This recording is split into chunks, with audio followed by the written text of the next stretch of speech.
2023년 2월 23일 한국은행 기준금리 인상 여부가 발표되었습니다.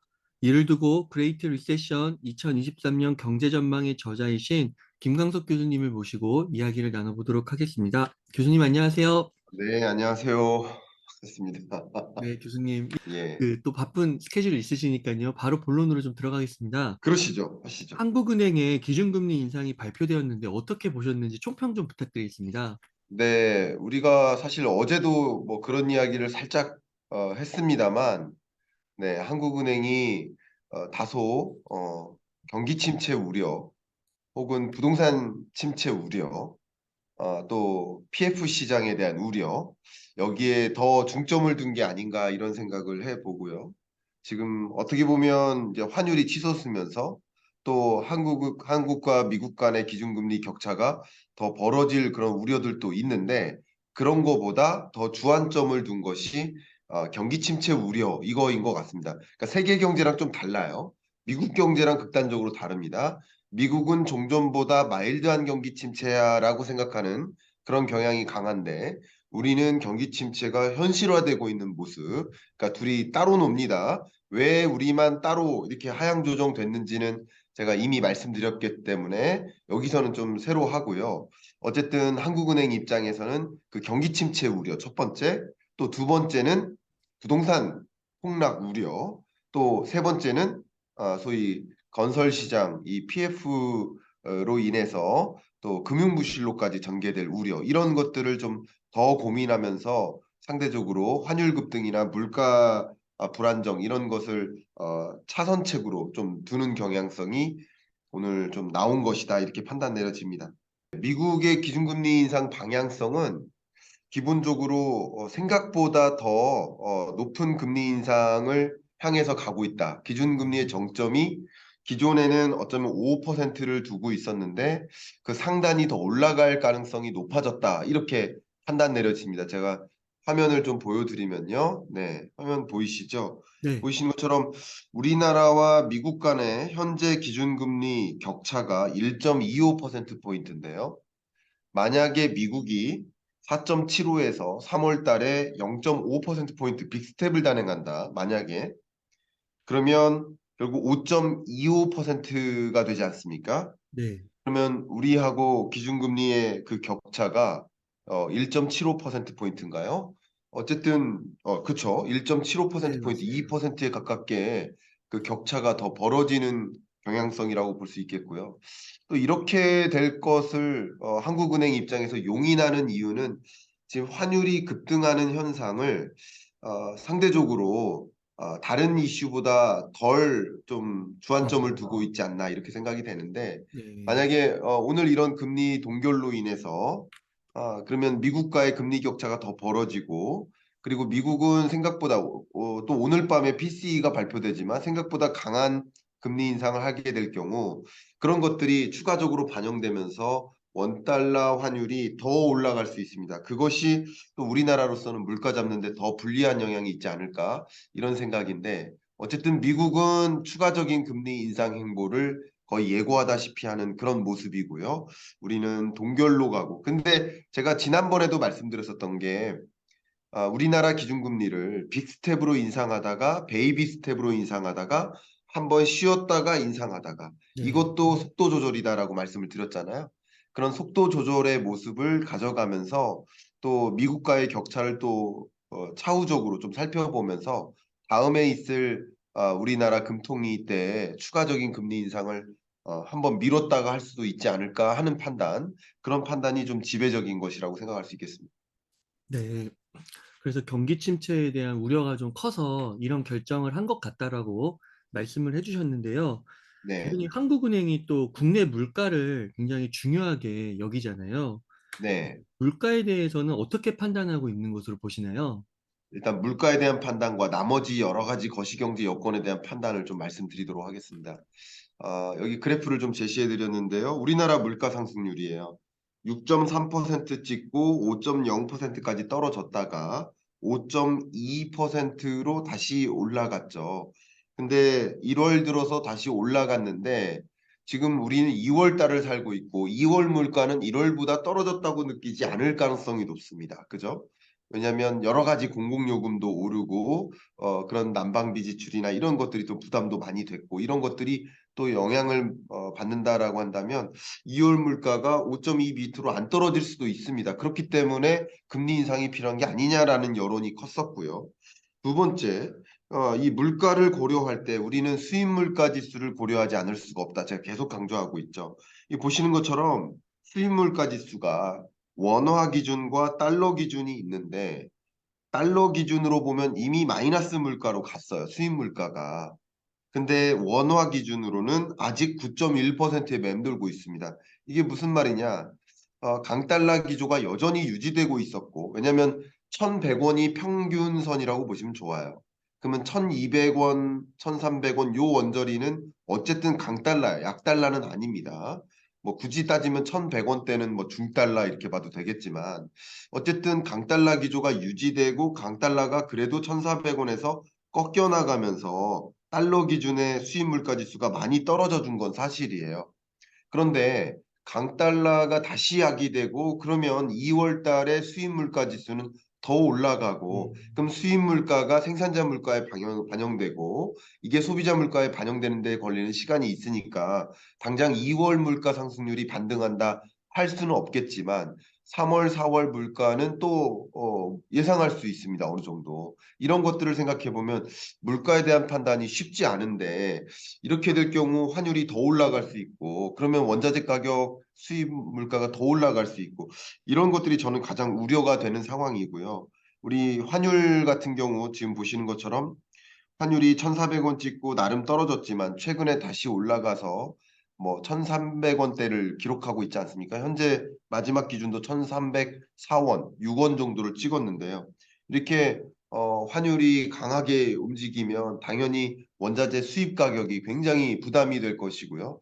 그게 결국 소비자 물가에 반영되는 모습으로 전개되지 않을까 하는 것이 제 기본적인 물가에 대한 판단이고 역시 한국은행도 이 부분에 대한 우려를 가장 많이 하고 있는 상황이라고 저는 생각을 합니다. 네.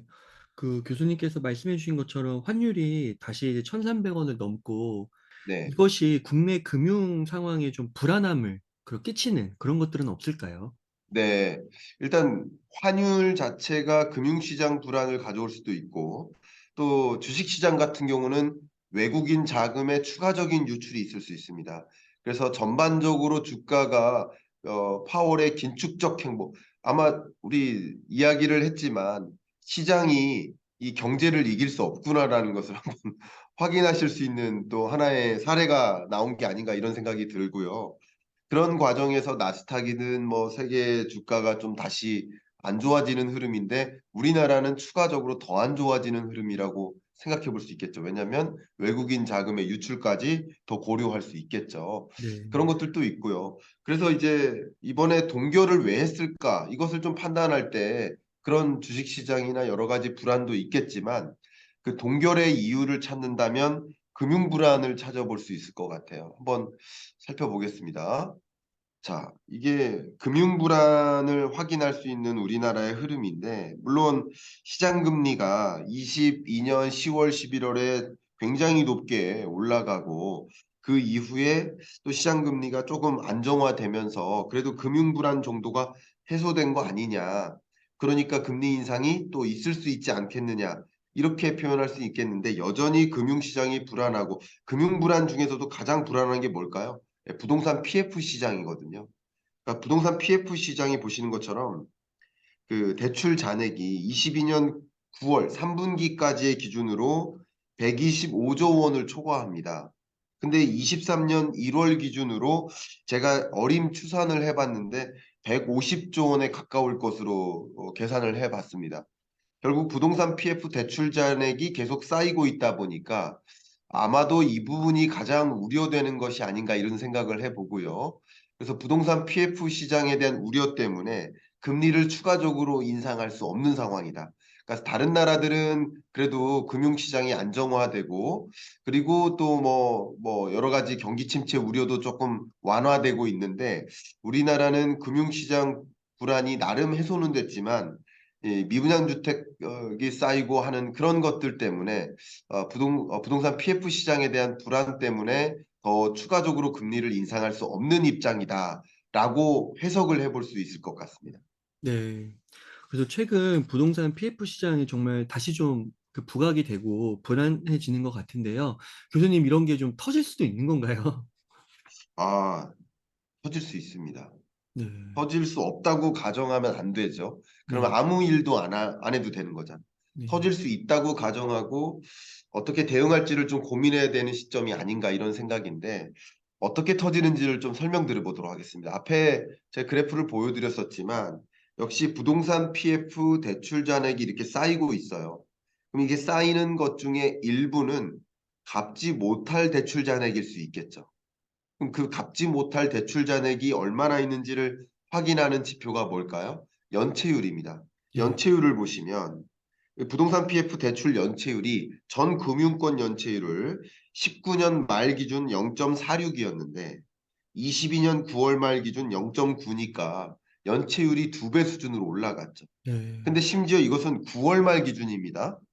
10월, 11월 가장 불안했던 그 통계는 아직 없어요. 음. 지금 부동산 PF 수준은 더 올라갔다고 아까 제가 네. 추산을 해봤잖아요. 그것은 미분양 주택 수가 9월 이후에 급격히 증가했기 때문이에요. 그러니까 그게 반영되지 않은 채 금융권 부동산 PF 대출 연체율이 이렇게 올라갔다라는 것을 말씀드리는 것뿐입니다. 또 한 가지는 이 금융산업을 크게 쪼개면 은행산업, 보험산업, 증권산업 이 세 가지로 분류할 수 있는데 이 은행뿐만 아니라 여기 보시면 증권산업 보십시오. 증권산업의 연체율은 19년 말 1.3%에서 22년 9월 말 8.22%로 치솟았습니다. 그러면 결국 이 중에 여러분 연체가 장기화되면 보통 100일을 기준으로 해요. 3달. 연체가 장기화되면 그걸 부실채권이라고 하거든요. 그럼 부실채권 비율도 늘어날 가능성이 있겠죠. 지금쯤에는.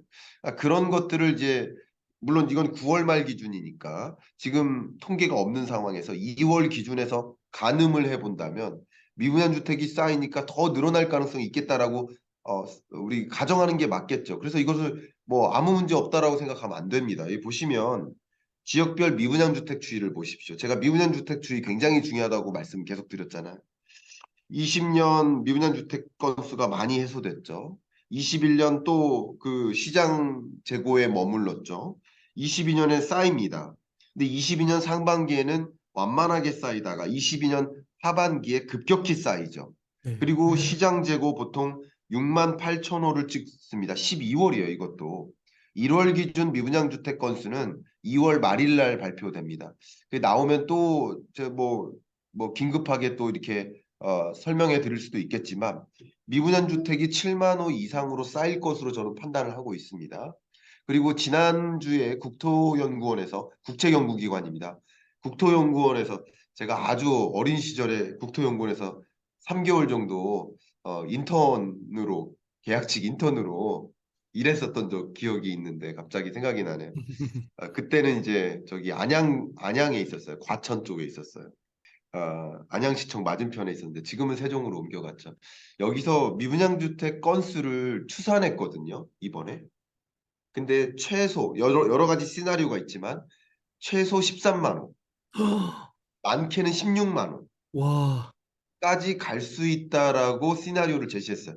제가 제시한 게 아니에요. 이건 다소 정부 사이드거든요. 생각해 보세요.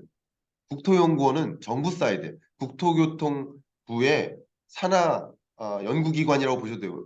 물론 국무총리실 산하예요. 직제로는. 그러나 국토연구원은 국토교통부하고 같이 일을 합니다. 거기에 예산을 받아서 씁니다. 직제로는 국무총리실 산하지만. 그러니까 정부 사이드의 연구원이에요. 기재부 산하에 KDI가 있다라고 가정하듯이 물론 KDI도 이 국무총리실 산하입니다. 제가 있었던 에너지경제연구원도 국무총리실 산하 기관이에요. 그 직제는 그렇고요. 그러나 에너지경제연구원은 산업통상자원부랑 일을 하죠. 그러니까 이게 결국 국책연구기관들은 정부 사이드인데 정부 사이드에서 미분양 주택 건수를 이렇게 높게 갈 거다라고 추산한 것은 굉장한 경고라고 볼 수 있겠습니다. 그래서 네, 제가 미분양 주택이 쌓이는 한 집 사지 마셔라고 말씀 계속 드렸었죠. 네, 네, 그것을 좀 생각하시면 좋겠고요. 제가 잠깐 말씀드린다면 제가 IMF의 한국경제 경고라는 영상을 지난 월요일 날 올렸는데 우리나라만 왜 하향 조정했을까? 그러니까 우리나라만 경기 침체를 경고한 거예요. 미국은 아닌데 우리나라만 경고한 그것도 역시 금리를 동결할 수밖에 없는 이유가 되는데 그 우리나라만 하향 조정하게 된 여러 가지 배경들이 있겠지만 그 지배적인 배경 중에 하나가 또 미분양 주택 건수다라고 생각을 해보시면 이 영상에 제가 매우 자세히 담았으니까 필요하신 분은 좀 참조하시면 좋겠습니다. 네. 링크도 달도록 하겠습니다, 교수님. 감사합니다. 교수님, 그러면 네. 4월에 또 한국은행 통화정책 방향 결정회의가 열리는데요. 그때 한국은행의 기준금리 인상 행보는 좀 어떻게 예상을 하실까요? 네, 앞에 살짝 거론해 드린 것처럼 다음번에는 올릴 거라고 생각합니다. 아, 왜냐하면 어, 연준이 3월 22일 날 인상할 것은 거의 자명한 수준이 아닌가 이렇게 생각해 볼 수 있겠죠. 뭐 그게 빅 스텝이냐 베이비 음, 스텝이냐의 여부인 것이지 인상할 건 자명해요. 그러면 지금도 한국과 미국 간의 기준금리 격차가 상당히 높은데 이건 시장이 예고했던 시장이 기대했었던 수준의 격차거든요. 그러니까 이것으로 인해서 자금 유출이 일어나진 않아요. 근데 오늘 금리 동결로 인해서 기대했던 수준 이상으로 금리 격차가 벌어지는 이런 일들이 벌어지면 추가적인 자금 유출이 있을 수 있어요. 그래서 그런 식으로 움직이다 보면 강달러의 또 다른 공격이 야기될 수 있고 그럼 강달러 때문에 물가가 더 올라요. 그러면 뒤늦게 기준금리를 인상해야 돼요. 그러면 뒤늦게 부동산 시장은 더 크게 조정될 수도 있어요. 이런 것들을 저희가 우려하지 않을 수가 없다. 이런 말씀을 좀 드리겠습니다. 네. 그래서 금리 인상이 4월에는 있을 수밖에 없지 않겠느냐라는 판단을 음, 저는 하고 있습니다. 물론 2월 물가, 3월 물가 이 지표를 받아들고 판단하겠지만 지금으로서는 4월에 통화 정책 행보를 그렇게 보고 제가 이미 한두 달 전에도 말씀드렸듯이 금리를 베이비 스텝으로 인상하다가 한번 쉬었다 인상하는 것도 속도 조절이다. 그 속도 조절의 끝자락에 이제 동결만 남았다. 이렇게 생각해 본다면 금리 인상 속도 조절의 수순이라고 생각해 보시면 더 자연스러운 일이라고 생각할 수도 있을 것 같습니다. 네. 교수님, 그러면 그 부동산 시장 관련해서 질문 하나만 좀 더 드리겠습니다. 네, 요즘 뭐 거래 건수도 증가하고 뭐 상승한 호가에서 거래가 체결되고 그래서 네, 뭐 부동산 시장 바닥 나왔다, 아니다 예, 이렇게 놓고 의견이 분분한데 혹시 교수님의 견해는 어떠실까요? 네. 제가 답변 드리도록 하겠습니다. 바다가 아니다. 바다가 아닙니다. 예. 네. 그 바닥이다라고 생각하는 그 의견을 가지고 좀 비판을 좀 해볼게요. 그러면 제가 어떤 특정인이 바닥이다라고 얘기했는지는 저도 모릅니다. 누가 그런 얘기했는지 모릅니다.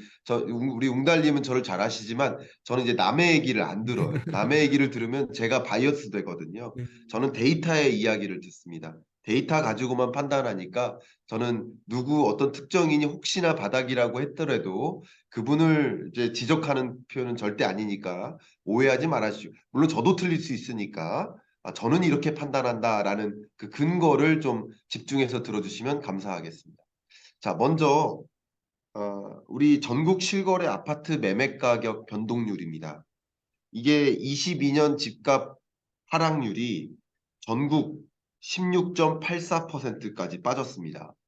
이것은 우리나라 이 실거래 아파트 매매 가격 통계를 집계한 이래로 가장 큰 낙폭입니다. 어, 보신 것처럼 2008년 글로벌 금융위 때도 그 정도는 아니었어요. 특히 서울의 경우에는 낙폭이 훨씬 크죠. 또 큰 이유는 21년 집값과 비교하기 때문에 그럴 수도 있습니다. 이해가시죠? 21년까지는 굉장히 크게 솟았으니까 그 값이 22% 이상 빠진 겁니다. 근데 금융위기 때 10% 정도 빠졌다라고 가정해 보죠. 그죠? 보시는 것처럼 그 굉장한 낙폭이다. 2배 이상의 낙폭이다. 그래서 이 정도 조정됐으면 바닥 아니냐?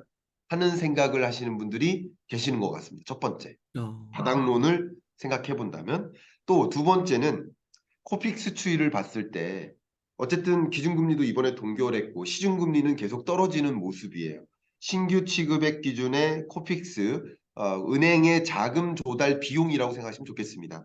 그럼 이 값이 떨어지면 시중금리는 더 떨어진다라고 보시면 좋아요. 근데 어쨌든 코픽스가 정점을 찍고 이만큼 떨어져 주기 때문에 시중금리가 어쨌든 정점 찍고 떨어지니까 매수 여력이라든가 매수 의지가 강해지는 거 아니냐라는 관점에서 바닥론을 주장할 수 있습니다. 수요 측면에서 이야기할 수 있어요. 보시는 것처럼 금리와 주택 가격은 엄청난 상관관계가 있는데요. 여러분들이 심리적으로도 금리 수준이 이제 정점 찍고 떨어지니까 향후 주택 가격도 올라갈 것이라고 생각하는 경향, 이제 바닥 찍었다라고 생각하는 경향, 그게 주택 가격 전망 CSI로 나타나요. 그러면 지금 이 주택가격 전망 CSI도 바닥을 찍고 올라가죠. 그러니까 바닥론을 얘기하는 거예요. 네. 바닥 찍었다. 그러나 이건 수요 측면에서 심리적으로 바닥 찍었다라는 것이지, 그럼에도 불구하고 100이라는 기준선을 훨씬 밑돌기 때문에 이걸 가지고 수요가 바닥을 찍었다고 생각하기는 좀 어렵습니다. 수요가 바닥을 찍고 올라간다는 얘기는 이 통계를 기준으로 해서 말씀드리면 100을 상회하는 순간 바닥을 찍은 거예요. 어, 마이너스에서 여전히 맴돌고 있는데 바닥을 찍었다라는 표현은 저는 좀 개인적으로 이해가 안 갑니다. 한 가지. 또 한 가지 말씀드리면 수요가 바닥을 찍고 올라왔다라고 그러면 가정해 볼게요. 왜냐하면 100이라는 수요 중에 10이라는 수요가 다시 반등했다. 나 내 집 마련하겠다. 아니면 투자하겠다 하는 사람들은 움직일 수 있잖아요. 그런 움직임이 있다고 해서 바닥이라고 생각할 수도 있겠지만 그건 오로지 수요 측면만 고려한 것이고 부동산 매매 가격을 확인할 때는 총론적으로 다 봐야 된다라고 말씀드렸죠. 거시경제, 금리 여건이라든가 수요 측면, 공급 여건, 정책 제도적인 여건. 정책 제도적인 여건도 3월부터 매우 호의적으로 바뀌잖아요. 규제를 완화하는 방식으로 대출 받을 수 있게 충분히 열어주잖아요. 이런 움직임이 많이 떨어졌으니까 살 수 있을 사람은 사세요. 사고 싶은 사람 사세요. 하는 방향으로 움직이는 거예요. 그러니까 이제 바닥론이다라고 얘기를 하는 겁니다. 근데 역시 방금 보여드렸던 것처럼 여러분의 주택가격 전망 CSI 이게 구매 의사를 보여줘요. 구매 의사가 저점 찍고 반등한 거 사실입니다만 여전히 100 밑에 맴돌고 있다라는 것이죠. 그래서 바닥이다 아니다라는 것을 판단할 때 가격을 가지고도 말씀드려 보겠습니다. 우리가 이 그래프를 제가 계속 업데이트해서 보여드리고 있지만 바닥을 찍은 건 사실이에요. 마이너스 0.48%. 그죠? 그 바닥을 찍고 지금은 마이너스 0.4, 마이너스 0.3에 가깝게 움직이는 것도 사실입니다. 그러나 제가 누차 말씀드렸듯이 이 등락률이 마이너스 폭을 좁혀가는 걸 갖고 바닥이라고 하면 안 된다. 어, 바닥을 찍은 거 여전히 지난주보다 빠지고 있다고 생각을 해야 되죠. 그리고 이 값이 바로 다음 주부터 플러스로 반등하지 않습니다. 그렇기 때문에 이 값이 점점점 올라가긴 할 텐데 올라가는 데는 상당한 시간이 걸립니다. 그래서 이 값이 소위 마이너스에서 0을 찍고 플러스로 반등할 때 그때 매매 가격의 바닥이다라고 생각할 필요가 있겠죠. 그러면 이 값이 여전히 보세요. 조정되는 구간이 요만큼 남아 있는 거잖아요. 요만큼. 네. 그죠? 이제 마우스 커서 보이시죠? 요 구간이 거의 23년 한 해라고 볼 수 있을 것 같습니다.